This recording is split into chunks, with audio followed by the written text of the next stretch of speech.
Assalamualaikum warahmatullahi wabarakatuh.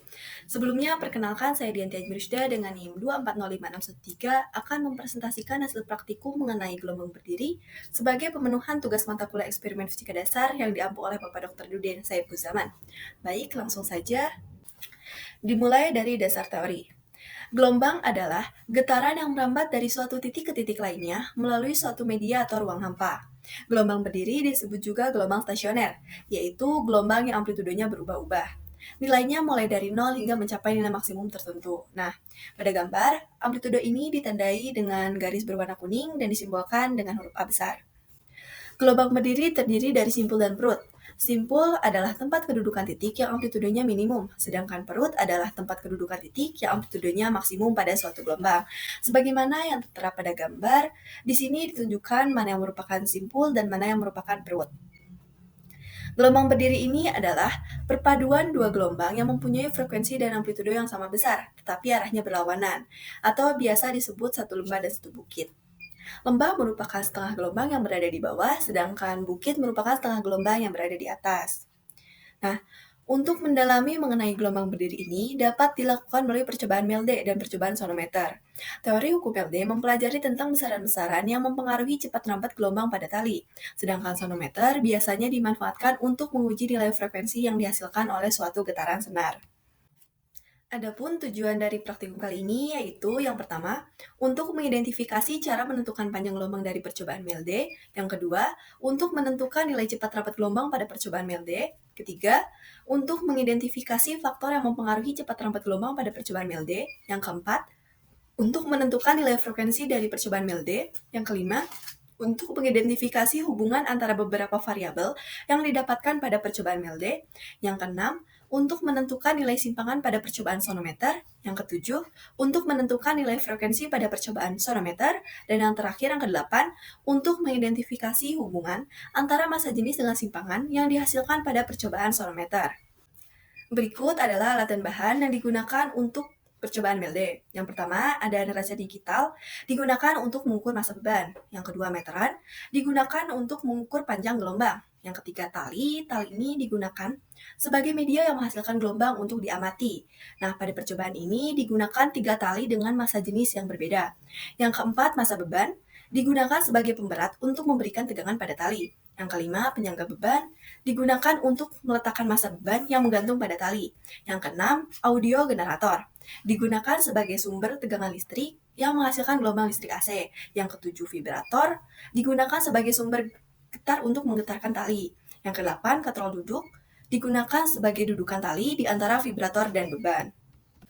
Lalu berikut adalah alat dan bahan yang digunakan untuk percobaan sonometer. Yang pertama, sonometer, digunakan sebagai alat pengukur frekuensi resonansi. Yang kedua, power supply, digunakan sebagai sumber listrik AC yang dialirkan pada kawat. Yang ketiga, kabel jumper jepit buaya, digunakan sebagai penghubur antara komponen-komponen, yaitu power supply, sonometer, dan hambatan geser, serta untuk mengalirkan arus listrik pada kawat. Yang keempat, meteran, digunakan untuk mengukur panjang simpangan yang dihasilkan. Yang kelima, hambatan geser, digunakan untuk mengatur arus supaya nilainya bervariasi. Dan yang keenam, magnet, digunakan untuk menghasilkan getaran resonansi pada kawat sonometer. Prosedur percobaan. Pertama, percobaan Melde diawali dengan menimbang massa tali, massa masing-masing beban, dan penumpu beban menggunakan neraca digital. Yang kedua, potong tali secukupnya, lalu kaitkan pada lubang kecil di ujung batangan vibrator. Yang ketiga, bentangkan tali melewati katrol duduk yang jaraknya kurang lebih 1,2 meter dari vibrator. Yang keempat, ikatkan penumpu beban di ujung tali yang dibentangkan sebelumnya. Yang kelima, nyalakan audio generator dengan mengatur frekuensi sebesar 50 Hz. Yang keenam, perhatikan jumlah gelombang yang dihasilkan lalu ukur panjang satu gelombangnya menggunakan meteran. Yang ketujuh, ulangi hingga 7 kali dengan menambahkan beban satu persatu pada penumpu beban. Lalu ulangi langkah 2 hingga 7 menggunakan tali bermassa jenis berbeda. Kedua, percobaan sonometer.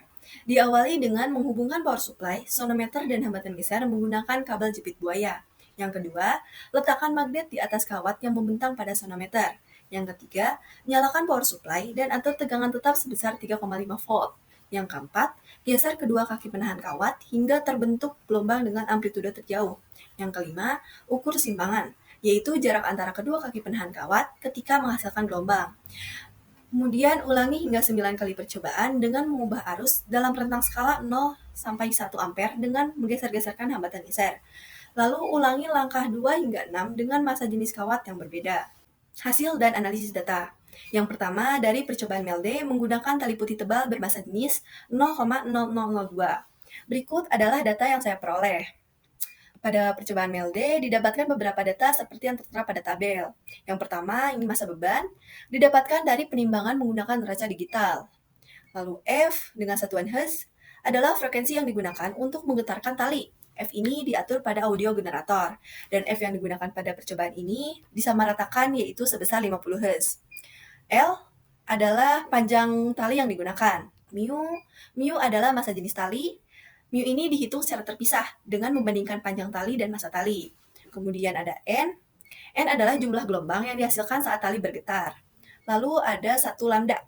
1 lambda adalah panjang satu gelombang yang diukur menggunakan meteran. Lambda total yaitu panjang keseluruhan dari banyaknya gelombang yang dihasilkan. Untuk perhitungan lambda total ini, kita menggunakan rumus lambda total sama dengan N dikali 1 lambda. Kemudian lambda kuadrat dihasilkan dari pengkuadratan lambda total. Kemudian ada F. F adalah besarnya gaya atau tegangan tali yang diberikan.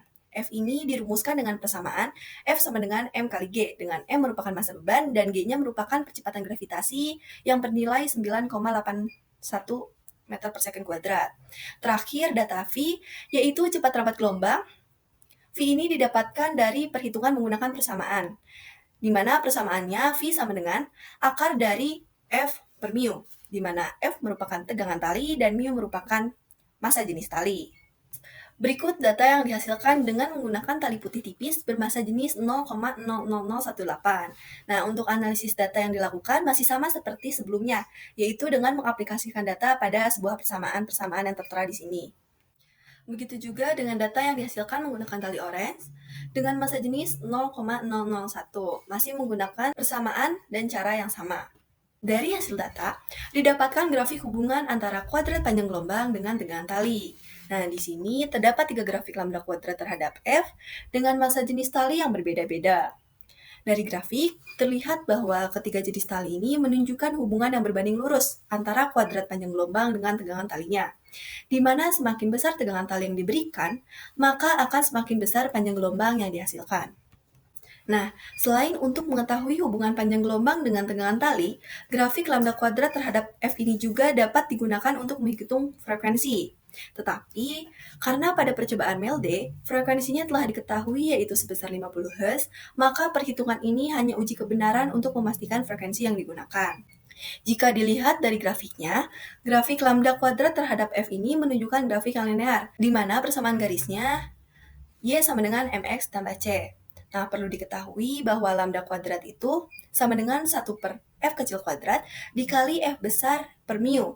Dari persamaan tersebut, lambda kuadrat memiliki hubungan yang berbanding lurus dengan F besar, sebagaimana grafik yang dihasilkan pada slide sebelumnya.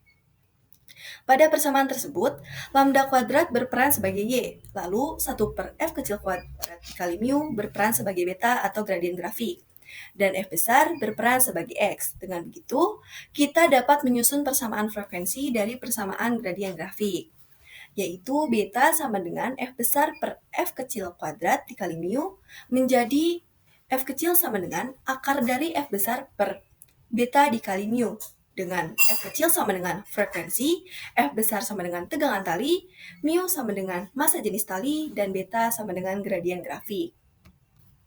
Dari persamaan tersebut, maka didapatkan nilai frekuensi masing-masing talinya sebagai berikut. Tali putih tebal sebesar 50,67 Hz dengan perbedaan 1,3 sekian persen.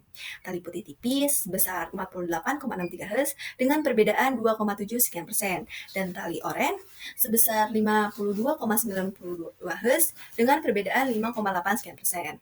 Nah, meskipun nilai frekuensi hasil perhitungan ini berbeda dengan nilai yang sebenarnya digunakan, yaitu 50 Hz, tetapi nilai yang dihasilkan dari tiap-tiap talinya hampir mendekati dengan ketidakpastian yang masih bisa ditoleransi. Hal ini bisa jadi diakibatkan oleh kekeliruan dalam pengukuran variabel yang bersangkutan atau ketidaktelitian saat mengolah data. Grafik selanjutnya, hubungan antara cepat rambat gelombang dengan tegangan tali. Pada grafik V terhadap F, ketika jenis talinya juga menunjukkan grafik yang identik sama. Hubungan yang dihasilkan berbanding lurus antara cepat rambat gelombang dengan tegangan tali, yang dimana semakin besar tegangan yang diberikan pada tali, maka akan semakin cepat gelombang merambat. Sebagaimana persamaan yang menunjukkan bahwa cepat rambat gelombang sebanding dengan akar kuadrat dari tegangan. Nah, hal ini dapat terjadi karena ketika tegangan pada tali ditingkatkan, tali akan menjadi lebih kaku dan partikel-partikelnya merespon getaran dengan lebih cepat, sehingga gelombangnya pun dapat merambat lebih cepat. Terakhir, grafik hubungan antara cepat rambat gelombang dengan massa jenis tali. Nah, berikut merupakan data gabungan dari ketiga jenis tali, di mana mu merupakan massa jenis masing-masing tali dan V merupakan rata-rata dari V berulang yang dihasilkan masing-masing tali. Dari grafik, dapat dilihat bahwa hubungan antara cepat rambat gelombang dan massa jenis tali menunjukkan hubungan yang berbanding terbalik dengan grafik yang menurun, di mana semakin besar massa jenis tali, maka cepat rambat gelombang akan semakin melambat atau kecil.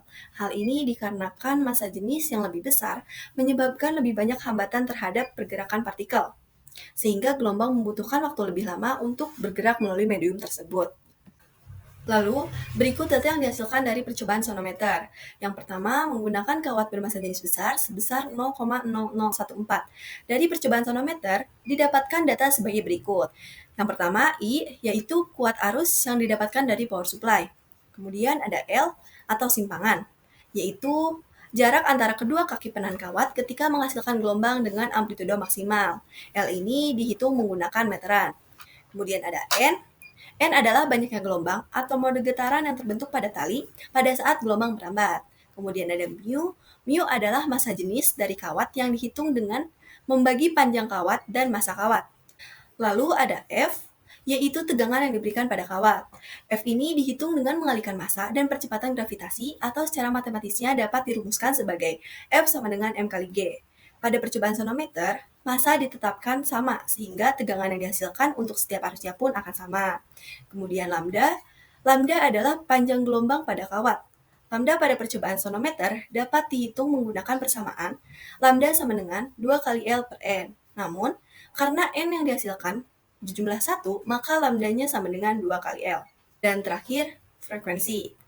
Untuk frekuensi dapat dihitung menggunakan persamaan F kecil sama dengan 1 per lambda dikali akar dari F per mu. Maka dihasilkan data seperti yang tertera pada tabel. Nah, karena frekuensi yang dihasilkan berulang, maka untuk nilai frekuensi akhirnya merupakan rata-rata dari keseluruhan, yaitu sebesar 49,18 Hz. Selanjutnya, data kedua dari percobaan sonometer dengan menggunakan kawat bermassa jenis kecil sebesar 0,0007. Analisis pada percobaan ini juga sama seperti pada kawat bermassa jenis besar. Menggunakan cara dan persamaan yang sama, maka didapatkan nilai frekuensi sebesar 43,43 Hz. Dari hasil data percobaan sonometer, dihasilkan grafik hubungan antara simpangan dengan massa jenis tali.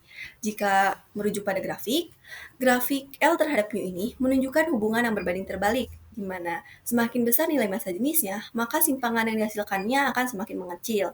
Hubungan ini dapat terjadi dikarenakan dengan massa jenis kawat yang lebih besar, kecepatan gelombang akan lebih rendah, yang berarti getarannya akan lebih lambat dan simpangan yang dihasilkannya akan lebih kecil. Kesimpulannya, pada percobaan Melde didapatkan bahwa yang pertama, panjang gelombang dapat ditentukan dari banyaknya lembah dan bukit yang dihasilkan. Untuk nilainya dapat diukur dengan mengalihkan jumlah gelombang dengan panjang satu gelombang.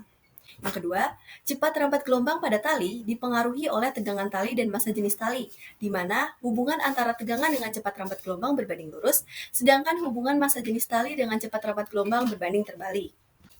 Sedangkan pada percobaan sonometer didapatkan bahwa yang pertama, simpangan pada percobaan sonometer merujuk pada jarak pergeseran maksimum dari posisi kesetimbangan atau posisi nol dari suatu titik pada kawat yang bergetar.